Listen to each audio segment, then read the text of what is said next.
Hey, welcome to Janktown. Will here, and today we will be discussing one of the new commanders coming out of Murders at Karlov Manor, Voja, Jaws of the Conclave. So Voja is a 5-mana value Naya 5/5 legendary wolf, and he's got a crazy amount of abilities. He has Vigilance, Trample, Ward 3, so some pretty good keyword soup. Ward just makes sure that he doesn't die, or rather he has some extra protection. And whenever Voja attacks, we get to put X+1/+1 counters on each creature we control, where X is the number of elves we control, and then afterwards we draw a card for each wolf we control. Oh man, so I think Voja is going to be really strong just sitting there in your command zone. For this deck tech primer, we will be covering a commander analysis, which includes some playstyle tips and things like this, and then going to the deck's 7 different themes, and then going to specific card choices. Now, a New Year's resolution that I have, I know it's a little late in January, is that I want to stay away from like the pricier auto staples, so maybe cards like $20 and up. No more Teferi's protection for me, hopefully, if I can help it. If that sounds good to you, I hope you can leave a like, share, and subscribe. Those things really help the channel out. I can't believe we're almost at 1,000 subscribers. Whew! So if you want to be part of Janktown, you know, just hit the subscribe down below. Anyway, let's get into it!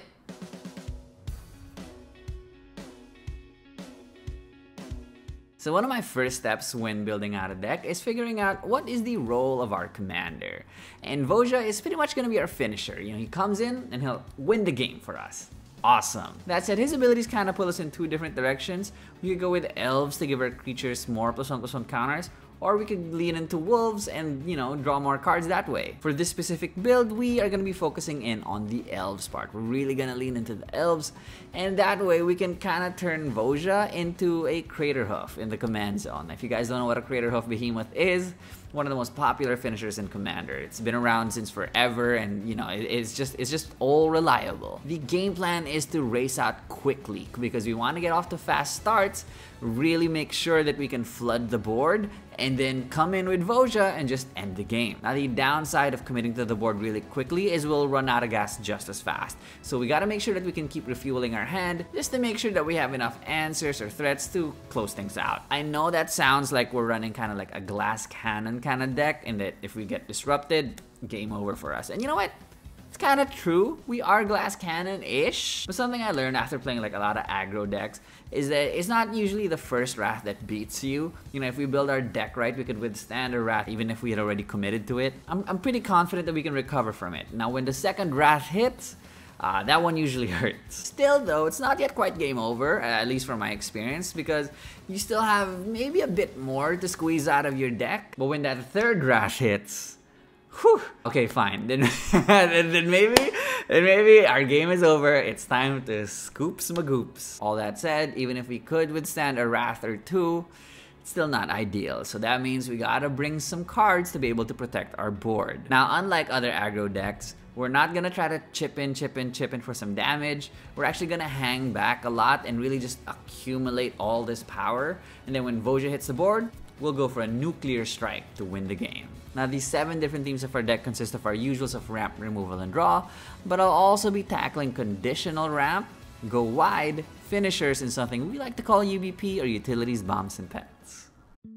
I'll be tackling ramp first, and I can't emphasize how important this is to what we're trying to do. Wild Growth, Boreal Druid, Llanowar Elves, Elvish Mystic, Finhorn Elves, these are just really great turn 1 plays that immediately accelerates us to turn 3. Now, Druid of the Anima and Skyshroud Elf are a couple of 2-mana value mana dorks, but they have the upside of being able to filter into the mana that we like. Incubation Druid and Devoted Druid have the upside of being able to produce more mana. Incubation Druid, if we get a counter on it, kind of becomes like a Gilded Lotus.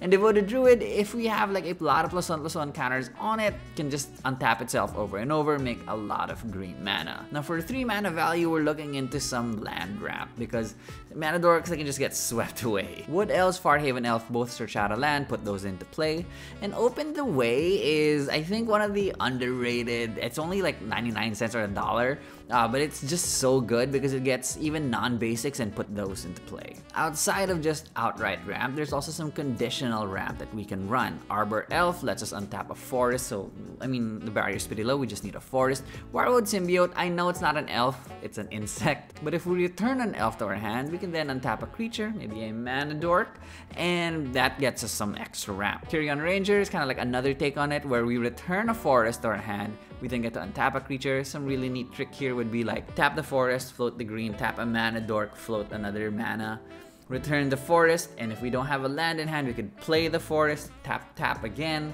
So essentially with just 1 mana and 1 mana dork, we could make 4 mana with this. Priest of Titanian, Elvish Archdruid, they could make a lot of mana, but they are dependent on how many elves we have. At worst, they could make 1 mana each. Circle of Dreams Druid, kind of like that guy's Cradle Clause, where we add a green for each creature we control.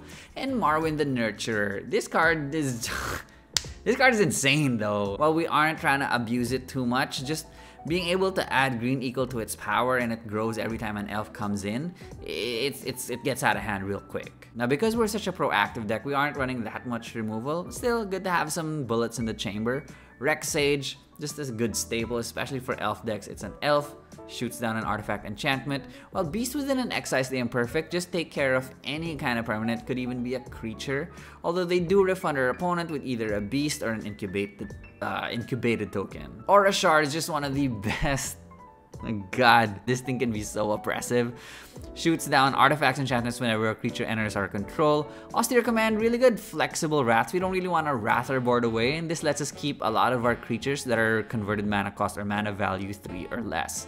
Battle of Bywater, another Wrath, but this time it just takes care of creatures with power 3 or greater, so we save a lot of our mana dorks, which is really good. At least we're not like Armageddoning ourselves. Draw is the other pillar of our game plan because we gotta make sure that we keep refueling. Elvish Visionary just kind of cycles itself, but Generous Patron is a 3 mana value 1/4, and we probably want to give the +1/+1 counters on our opponent's creatures, and that way it kind of reads like a 3 mana value 1/4 elf that draws 2. Elvish Harbinger, it's a tutor. I'm not really a fan of tutors usually because it makes the game more linear, but hey, at least it's restricted to only just an elf, and we can get whatever we need, whether that's going to be a Rex Sage, some more ramp, or maybe a card draw kind of elf. Plus, it's a mana dork incidentally. Tokashi's Welcome and Welcoming Vampire, just a couple of welcoming cards.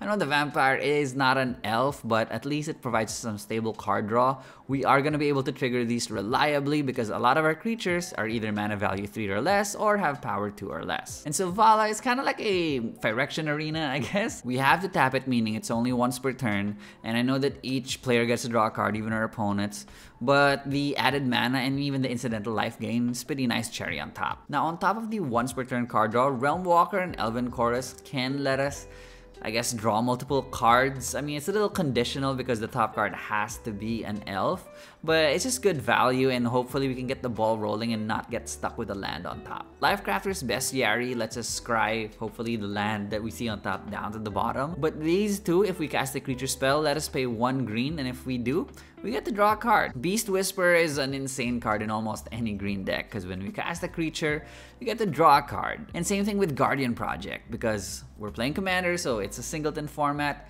Every non-token creature we control has a different name. For Burst Draw, we are running Shamanic Revelation and Collective Unconscious. So this is good for when we've already committed to the board and then we just need to restock because we just played out our hand. Return of the Wild Speaker, just a versatile spell. We don't really have a lot of power until Voja comes into play, but still, just a good backup. And also the Overrun effect is also kind of nice. The +3/+3, you never know when you might need it. And then we have Benefactor's Draw.